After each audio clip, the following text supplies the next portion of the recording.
Hi girls, hello. Another example here of KC calculation that I wanted to try with you. A little bit more complicated, so I just wanted to step it up a bit, I suppose. So this should be the second one you look at. I did one, well, a couple of minutes ago, obviously, depends on when you watch it, but this is the second one I'm doing, just a little bit more complicated. I just want you to see some of the kind of complications that can arise, because these aren't, they're always a little bit different. There's always a twist, particularly for higher level. You've got to sort of think on your feet. There's always some sort of change or something involved that you need to be able to grasp. So I'm not going to be able to make videos of every single question, obviously, but I'm just trying to pick a few that might help, right? So this is 2010. That's not a very clear 10, but that's what that is. Question 7, part C. And this is what you're given. You're given this equation here. So the first thing that we're going to do is we're going to write the KC for this, and that's really easy, isn't it? So KC, can you see that? No, you can't.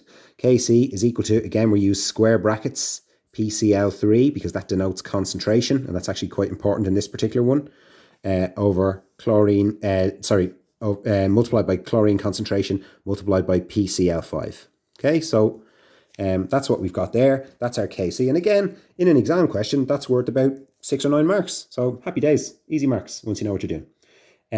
So the next thing that we're going to do is you've been given the information in this particular question in grams. Okay, so that's one of the catches in this one. Not a big deal to you at this stage, I imagine. You should be able to change that quite easily into moles, but it's just obviously important to remember to do that. Okay, so we're told at the start that we had 208.5 grams of PCl5. So we're going to change that into moles. So 1 mole of PCl5, we go to our periodic table, we add up the atomic masses of phosphorus and 5 chlorines, and it turns out it's 208.5. Surprise, surprise. Again, you can pause the video and work that out for yourself. You should be able to figure that out. And obviously that's equal to 1 mole. So I'm going to write that in there. All right. We're also told that at equilibrium, we have 53.2 grams of chlorine gas. So again, we're going to change that into moles. 1 mole of chlorine. Sorry, I'm on a small piece of whiteboard here, so I'm struggling a bit. Chlorine is equal to 71. So we're going to divide 53.2 by 71. And we're going to get 0.75 moles. So the amount of moles of chlorine at equilibrium is 0.75 moles. So now I've changed the masses into moles, as you can see, right? I've done that using my periodic table. And I'm ready now to calculate KC, which is the next thing I'm asked to do, right? So to do that, I'm going to use my table again, like we did last time, right?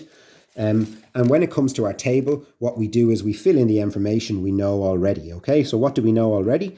Well, we've just worked out that at the start we had 1 mole of PCl5, so I'm going to write in a 1 there. And, oops, sorry, pen on the run there. At equilibrium, we had 0.75 moles of chlorine, isn't that right? We just worked out that at equilibrium we had 0.75 moles of chlorine. So that's all I filled in, that's all I know. In terms of the information I'm given in the question. The rest I can fill in. One important point that's mentioned in this question is that it's in a 100 litre vessel. You may want to write that for yourself in the corner just to remind yourself. That's going to be important later. I didn't mention that. I should have said it in the intro to this, but it's mentioned in the question. Again, if you want to pause the video and read through it, that's important later because that's going to come into play when we try to calculate the equilibrium concentration, okay?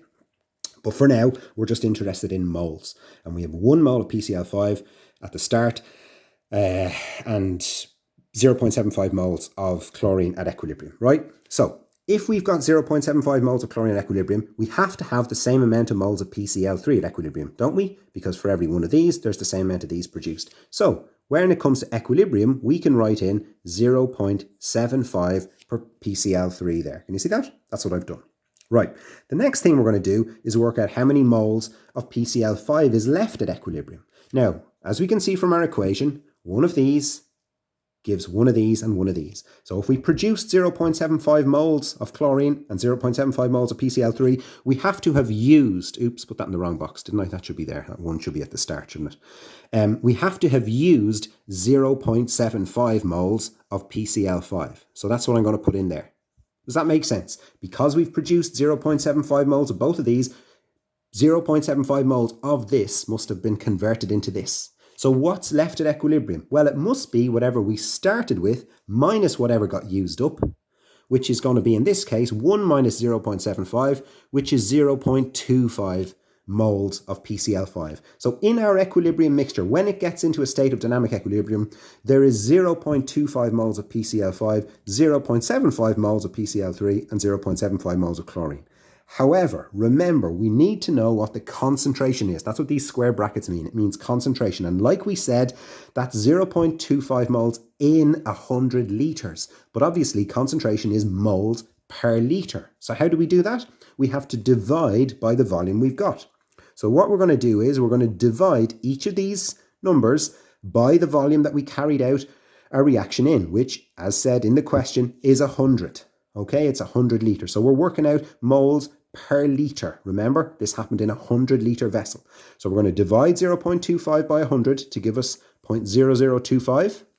We're going to divide 0.75 by 100 to give us 0.0075. And we're going to divide 0.75 by 100 to give us 0.0075. And this is moles per litre in each case. They are the values that we're going to put in these square brackets, and then we're going to work out our calculation. Is that okay? So you see why there's an extra additional step here this time, because we had an actual concentration to work out. So now all we have to do is take these numbers and plug them into our equation that we've already figured out. So we're going to do that. We're going to take 0.0075, the concentration of PCl3, which we've worked out, multiply that by 0.0075, which is the concentration of chlorine. A bit smudgy there, sorry about that. And we're going to divide that by the concentration of PCl5, which is 0.0025. Okay, so that's 0.0075 multiplied by 0.0075 divided by 0.0025. Put that into our calculator and we get 0.0225 is our Kc value. All right, so that's that one. It's a little bit more complicated than the last one. Hopefully now, having seen two examples, you should be able to go and work out do a couple of examples either from your book on page 393 or from exam questions of calculating Kc. Okay, so maybe start to have a go at a couple of them, calculating Kc, and we'll talk about some of the other more complicated versions over the next couple of days. All right, so I hope that helps. See you girls. Take care. Bye-bye.